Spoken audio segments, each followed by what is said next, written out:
Sejam bem-vindos a mais uma temporada do podcast do Lapidari. Hoje estou aqui com uma convidada super especial, doutora Joyce. Seja bem-vinda.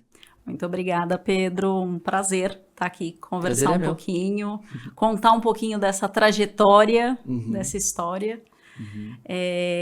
Queria te contar que quando eu formei médica, formei na Unicamp em 2010.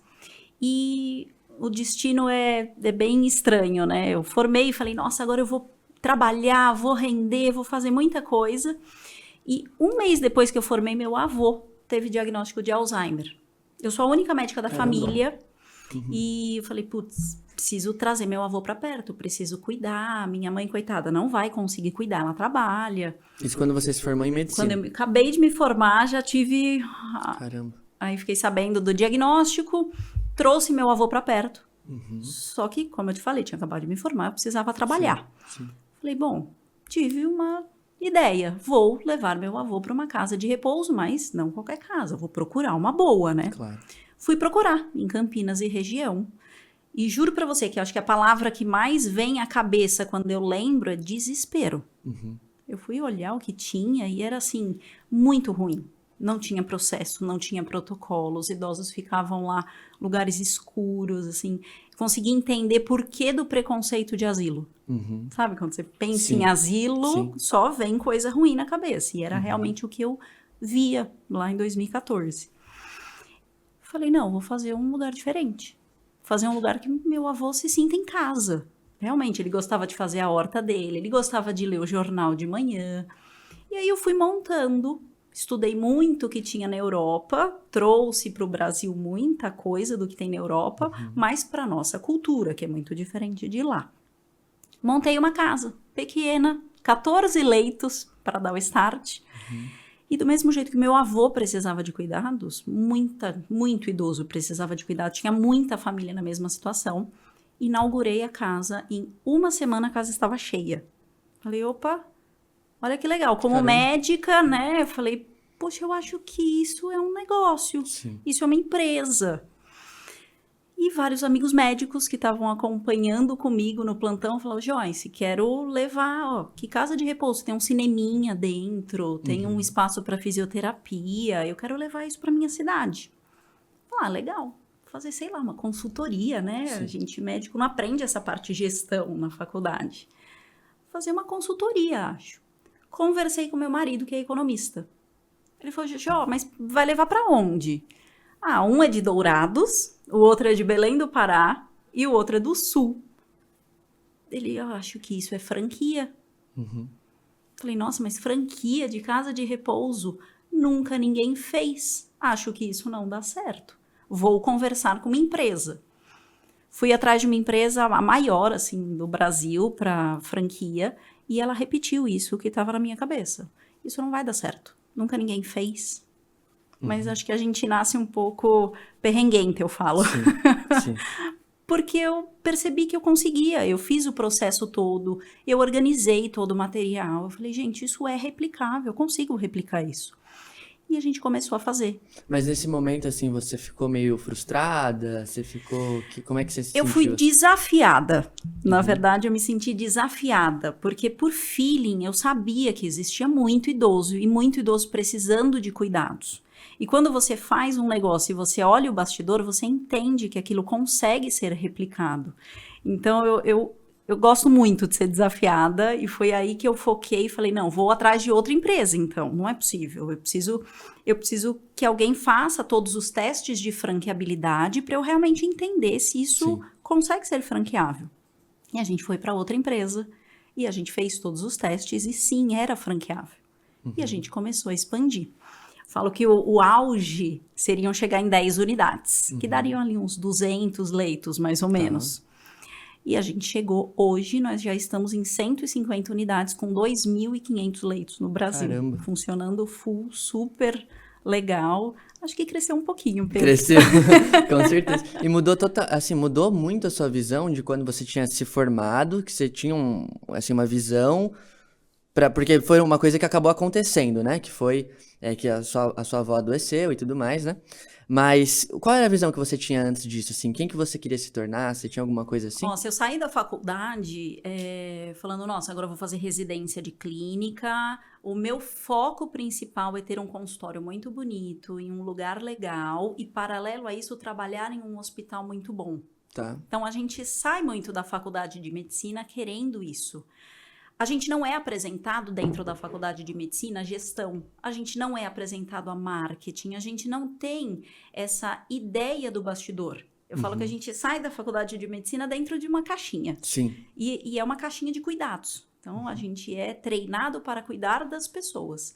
Só que o bastidor disso, qualquer empresa que você traz para cuidado, seja de estética, seja de saúde, seja de cuidados de idosos, que é da área da assistência social, tem todo esse bastidor de marketing, Total. gestão empresarial. E quando eu saí, eu não sabia nada disso. E aí eu parei e falei, putz, vamos lá, eu preciso aprender. Primeira coisa é marketing. Sim. Porque eu preciso mudar o preconceito asilar que existe no Brasil. Eu preciso mostrar que dá sim para trazer um idoso para uma casa de repouso e ele ser bem cuidado, ele ser feliz, ele ter convivência social. Então, fui fazer marketing na ESPM. Foi o primeiro lugar que olhou para falar, nossa, é médica, você vai fazer marketing. Foi super esquisito, ou seja, foi o primeiro médico que Não eles sério? tinham lá fazendo. Caramba. Não tinha nenhum outro médico na Sim. turma. Então foi bem Hoje já virou algo um pouco disruptivo. mais comum, né? Hoje é mais comum. Sim, É mas mais ainda, comum. ainda é difícil, então imagina... Bem raro, mas...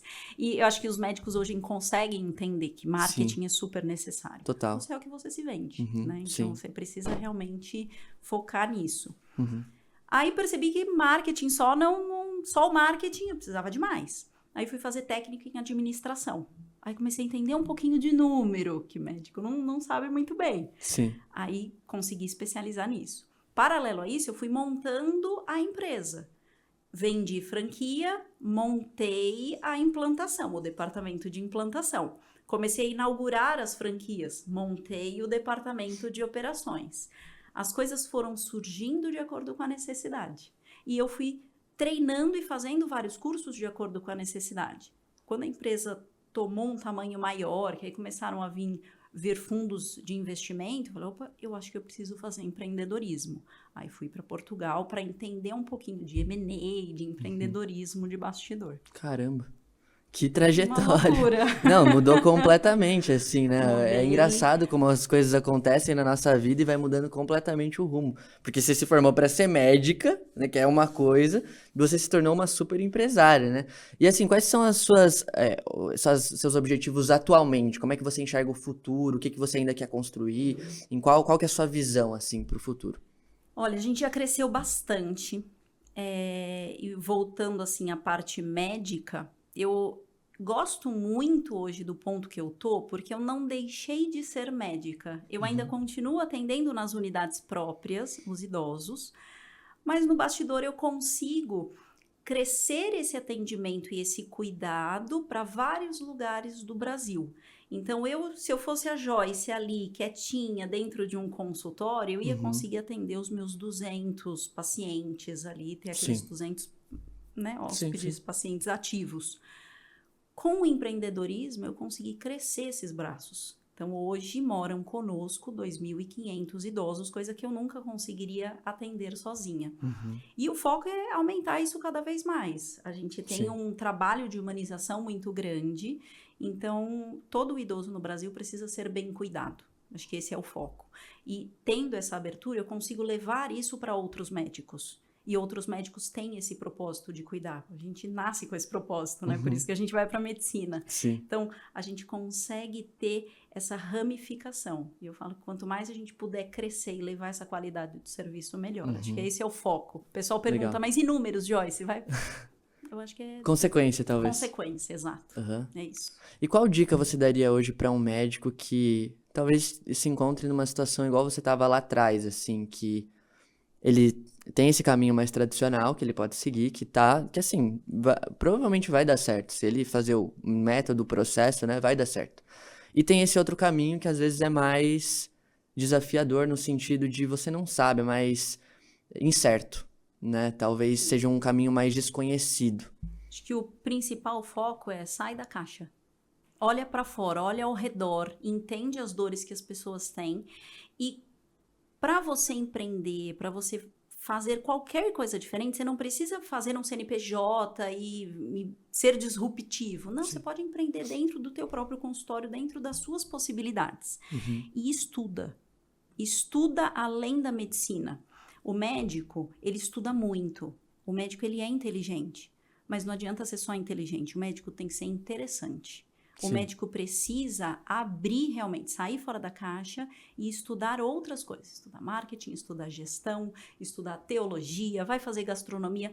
Abre esse leque. Totalmente. Porque aí você consegue conversar com as pessoas que estão na sua frente, você consegue trazer muito mais pacientes, porque você se torna uma pessoa interessante. Porque a pessoa não vai comprar só, querendo ou não, o resultado que você gera, mas você também, né? E hoje tá muito, assim, as pessoas querem uma experiência. Sim. Então, não é só chegar, prescrever, entrega a receita e acabou. Não, você precisa trazer uma experiência. Às vezes, a experiência para quem tá ali no seu consultório, na sua frente, é uma boa conversa. É a pessoa entender o que o outro tá falando, é conversar sobre um livro, é conversar sobre o prato que fez em casa, é trazer essa experiência que no final ele vai ter muito mais aderência ao tratamento. Então, se a gente pudesse resumir, talvez, esse podcast todo em uma palavra. Aqui eu tenho algumas na minha cabeça. Talvez experiência, talvez se desafiar, ir muitas vezes pelo caminho incerto. Como é que você resumiria, assim, toda essa mensagem que você passou? Eu acho que desafio. Desafio é que estimula a gente a fazer e a desenrolar tudo. Perfeito. Doutora Joyce, obrigado pela sua participação. Tenho certeza que o pessoal que está assistindo aprendeu um monte. Uma honra falar com você. E espero você num próximo podcast, que a gente tenha um pouco mais de tempo para conversar e entrar mais a fundo nessa história. Maravilha, obrigada. Eu que agradeço.